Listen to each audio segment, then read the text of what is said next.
ராமநாதங்கிறது யார் சார்? எதுக்கு sir? 3000 money order வந்திருக்கு. 3000? ஆகா, ஆண்டவனா பார்த்து அனுப்பியிருக்கேன். ஆட்டைய போடுறா பாண்டி. என்கிட்ட வந்து என்ன கேள்வி கேட்கிறான் பாரு. இவரை பார்த்தா ராமநாதமே தெரியல உனக்கு? அவர் வீட்டு வாசல்ல குத்துக்கள் மாதிரி வந்து உட்காந்துருக்காரு. ராமநாதன் கிட்டே வந்து ராமநாதன் எங்கன்னு கேட்டா அவர் எங்கேயா போவார் பாவம்? வீடு பூட்டி இருக்கு, அதான். நான் தான் பூட்டை போட்டுட்டு புறப்பட்டு கிருகிருன்னு வந்துருச்சு உட்காந்துருக்கேன். அதுக்காண்டி என்கிட்ட வந்து ராமநாதன் என்ன அர்த்தம்? ஊருக்கு புதுசு சார். என்ன பண்ணலாம் புதுசு? இவனாச்சும் கொஞ்சம் கோவக்காரையா? நானா கொடூரமானவன். இப்ப நீ கேட்ட கேள்விக்கு என்ன கோவம் இருந்தா போஸ்ட் மாடமா இருப்ப நீ. அண்ணே விடுங்கண்ணே, அவன் தான் பூசுட்டான்ல, எங்கே கேள்வி பண்ணு கொண்டாயா? கேட்கிறான்.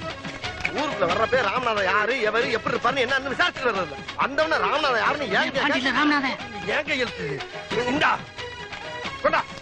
என்னங்க ராமநாதன் போட்டுருக்கீங்க? மணி ஆடுக்கலாம் அப்படித்தான் போடுவேன். அதான் எனக்கு செஞ்சு பட்டு போ. டிப்ஸ் உனக்கு சப்பாரி டிப்ஸ் கிட்ட பிச்சை எடுத்துக்கிட்டு டிப்ஸ். இவளுக்கு எல்லாம் கரிஞ்சோறு போடுறது. நம்ம ஒரு ஹோட்டல்ல போய் பிரியாணி சாப்பிட்டு சில்பா செட்டிக்கிற